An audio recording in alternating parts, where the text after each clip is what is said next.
Au nom du Père et du Fils et du Saint-Esprit, ainsi soit-il.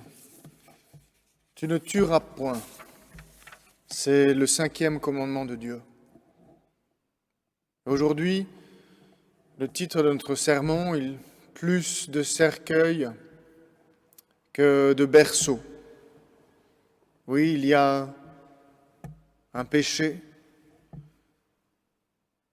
qui empêche la vie et la vie des enfants, qui l'a détruit dans le sein même de leur mère. Il n'y a pas si longtemps, quelques semaines, nous fêtions la fête de Noël, fête une des plus grandes dans l'Église, mais aussi pour le monde entier. Et la fête de Noël, c'est la fête d'un enfant qui est né, d'un enfant avec sa mère, d'une sainte famille. Et pourtant, si nous fêtons Noël le 25 décembre, le 28 décembre, l'Église déjà nous fait célébrer la fête des saints innocents. Ces enfants qui ont été tués par le roi Hérode. Quand les rois mages sont arrivés à Jérusalem et ont demandé au roi Hérode où était le roi qui était né, dont ils avaient vu l'étoile dans le ciel, Hérode était étonné d'entendre qu'il y avait un autre roi. Il leur a dit, mais allez voir et dites-moi où il est, afin que moi aussi j'aille l'adorer. Il ne voulait pas l'adorer, il voulait l'éliminer. Et pour quelle raison? Pour la simplicité, la facilité de sa vie. Pour être tranquille, lui, le seul roi. Les rois mages ne sont pas revenus le voir, inspirés par le Saint-Esprit, mais Hérode a bien fait envoyer ses troupes pour faire tuer tous les enfants à Bethléem qui avaient moins de 2 ans. Hérode est mort depuis longtemps déjà, ça fait 2000 ans. Et pourtant, de quelle mort il a souffert, alors que lui, vivant, les vers rongeaient tout son corps à l'intérieur. Oui, Hérode est mort il y a très longtemps, mais son péché vit encore. Son péché de vouloir éliminer les enfants. Et plus que jamais, dans les villages, dans les villes, dans tous les pays maintenant, sur la terre. Et pourtant, Hérode n'était pas le père. Il était quelqu'un d'extérieur. Aujourd'hui, on voit les parents eux-mêmes aller demander à ce que la vie qu'ils ont conçue disparaisse. Parce que vraiment, il y a cette vie. Mais Dieu nous dit, tu ne tueras point. Alors, où en sommes-nous maintenant?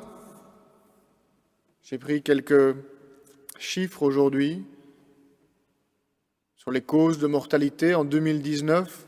Tous les chiffres de 2020 ne sont pas encore sortis. Et en 2019, les statistiques disent qu'il y a eu environ 42 millions d'avortements sur la Terre. 42 millions. Si l'on compare cela avec les autres causes de mortalité, le cancer, le sida, les accidents de la route, les suicides, les avortements dépassent largement toutes les autres causes de mortalité sur la Terre. En 2019, il y a eu 8 millions de morts du cancer, 5 millions de la cigarette, 13 millions de maladies, 1,7 million atteints du sida.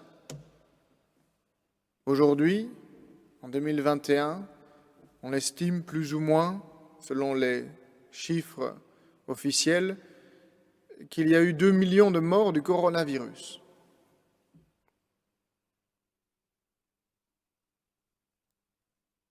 Les statistiques de Worldometers donnent qu'il y a environ eu 58 millions de morts en 2019. Mais dans ce nombre, on ne compte absolument pas les bébés qui ne sont pas nés. Parce que les enfants qui ne sont pas nés, les enfants avortés, ne sont pas reconnus comme des êtres humains, bien que la biologie nous affirme que depuis le moment unique de leur conception, ils sont des êtres vivants et que par l'avortement, d'une manière violente et brutale, ils meurent. Ces chiffres d'avortement sont absolument incompréhensibles. Mais tous ces 42 millions de bébés avortés représentent la vie d'une personne qui a été arrachée dans le sein même de sa mère. Et tous les enfants non nés ont une DNA unique, un ADN unique, qui les différencie de leur mère, déjà. Un ADN qui donne, que ce soit pour un garçon ou pour une fille, une couleur de peau, une couleur des yeux, une couleur de cheveux, certains attributs ou certains handicaps particuliers. On sait que beaucoup de ces enfants, lorsqu'ils sont avortés, leur cœur bat encore. Alors, où en est-on aujourd'hui? Nous sommes dans cette situation-là, dans le monde de 2021. En Belgique, il y a environ 20 000 personnes, 20 000 avortements par an. Depuis 1 an et la pandémie que nous vivons, il y a eu aussi 20 000 morts du coronavirus et on a complètement arrêté le pays. Alors, plus de cercueils que de berceaux. La peur de l'enfant, c'est la banqueroute de la vue chrétienne et le triomphe du paganisme. Le paganisme n'avait que faire de la mère et de l'enfant. Le christianisme protège et la mère et l'enfant. C'est l'image de Marie à Noël avec l'enfant Jésus, notre Sauveur, dans ses bras. Un peuple sans enfant, c'est un peuple qui disparaît. Alors oui, il y aurait énormément de choses à dire sur le sujet que l'on ne peut pas faire en 10 minutes d'un court sermon, sur les circonstances, sur le soin qu'il y a apporté aux femmes, aux mères, la responsabilité des hommes qui sont complètement dédouanés, même par le fait du recours à l'avortement, ils ne se rendent plus responsables, ne prennent plus leurs responsabilités vis-à-vis de leurs actes. Eh bien, malgré toutes ces choses qu'il faudrait et qui sont très souvent développées par tous les mouvements pro-vie, des mouvements positifs pour la vie, rappelons-nous une chose, c'est que n'importe quel enfant qui a été conçu n'a pas demandé à venir sur la terre, n'a pas demandé à avoir la vie. Pourtant, cette vie existe. Et Dieu nous dit, tu ne tueras point. Tu ne tueras point.